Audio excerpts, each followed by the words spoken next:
Hello বন্ধুরা, আজকে আমরা ডিজিটাল ক্ল্যাম্প মিটার সম্বন্ধে জানব।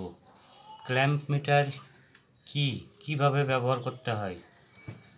তো ক্ল্যাম্প মিটার, ডিজিটাল মিটার, এই ক্ল্যাম্প মিটার দিয়ে আমরা AC volt, DC volt, ampere এবং কন্টিনিউটি সমস্ত কিছুই মাপতে পারবো। তো মাল্টিমিটার দিয়ে দেখো এখানে ক্ল্যাম্প মিটারে কী অপশান আছে। এই দুটো তোমরা জানো, প্রব বলে। এই দুটোকে কি বলে?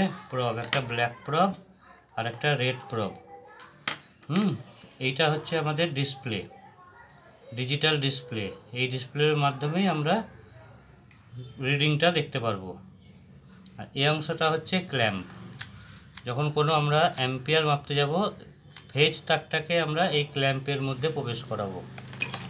কোনো তারের ফেজ তারটাকে ক্ল্যাম্পের মধ্যে প্রবেশ করালে এর ভেতর দিয়ে যতটা কারেন্ট লোড নেবে, সেই কারেন্ট অ্যাম্পিয়ারটা এখানে শো করবে।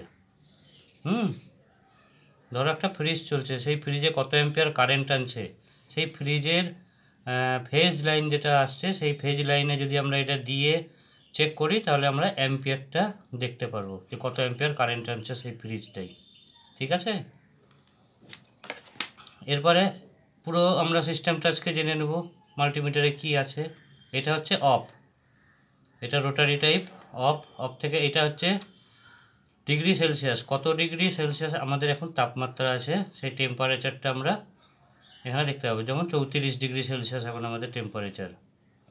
তারপরের ঘরটা হচ্ছে 200 কিলো ওহমস পর্যন্ত আমরা কোনো রেজিস্টার মাপতে পারবো। রেজিস্টার বা কোনো ওহমস জাতীয় জিনিস আমরা এখানে মাপতে পারবো। ওহমস, কিলো ওহমস, এইগুলো এখানে মাপতে পারবো। তারপরে ঘরটা হচ্ছে ডায়োড বা বাজার। ডায়োড বা বাজার আমরা এখানে মাপতে পারবো। তার উপরে ঘরটা হচ্ছে ডিসি ভোল্ট। 600 ভোল্ট পর্যন্ত ডিসি আমরা মাপতে পারবো। ডিসি ভোল্ট তোমরা জানোই, ডিসি ভোল্ট কোথায় কোথায় পাওয়া যায়। ডিসি ভোল্ট হচ্ছে যে কোনো ব্যাটারির ভোল্ট হচ্ছে ডিসি, এবং এসি ভোল্ট ডায়োডের মাধ্যমে যে ডিসিতে কনভার্ট হয় এবং ক্যাপাসিটার দিয়ে ফিল্টার হয়, সেই ভোল্টেজটাও ডিসি। সেই ভোল্ট এবং ব্যাটারির ভোল্টকে আমরা এই ঘরে রেখে মাপতে পারবো। এটা ডিসি ভোল্টের ঘর। 600 পর্যন্ত আমরা ডিসি ভোল্ট এখানে মাপতে পারবো। তারপরে হচ্ছে এসি ভোল্ট। এই যে সিম্বলটা দেখছো, এটা হচ্ছে এসি ভোল্টের সিম্বল। 600 ভোল্ট এসি পর্যন্ত মাপতে পারবো। এসি ভোল্ট আমরা জানি কোথায় কোথায় এসি ভোল্ট পাওয়া যায়। আমাদের মেন লাইন যেটা, সেটা হচ্ছে 220 ভোল্ট, 220 ভোল্টের লাইন। এছাড়াও অনেক জায়গায় এসি ভোল্ট পাওয়া যায়, সেই এসি ভোল্ট আমরা এখানে রেখে মাপতে পারবো। তার উপরে হচ্ছে 400 অ্যাম্পিয়ার এবং 20 অ্যাম্পিয়ার এসি। এইগুলো এসি অ্যাম্পিয়ার আমরা মাপতে পারবো। তার উপরেরটা দেখো লেখা আছে, এটা হচ্ছে ডাটা হোল্ড। কত পর্যন্ত আমার ভোল্টেজ বা অ্যাম্পিয়ার বা মান উঠছে, সেটাকে আমরা হোল্ড করে রাখতে পারবো। এটা হচ্ছে হোল্ডের বাটন। ওকে, এই গেল আমাদের রোটারির অপশান, এটা অফ। এরপরে অন করার পর এখানে দেখো আরও দুটো বোতাম আছে। সেটা হচ্ছে একটা লাইট। এই লাইটটা হচ্ছে একটু ধরে রাখলে ডিসপ্লের লাইটটা জ্বলবে।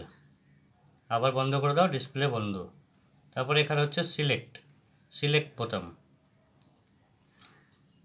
এরপরে পিছনে আছে এখানে দুটো AAA 1.5x2, দুটো ছোট পেন্সিল ব্যাটারি ব্যবহার করা যায় এখানে দিয়ে। এটা কাজ করে পেন্সিল ব্যাটারির মাধ্যমে। ঠিক আছে, এই হচ্ছে আমাদের ডিজিটাল ক্ল্যাম্প মিটার।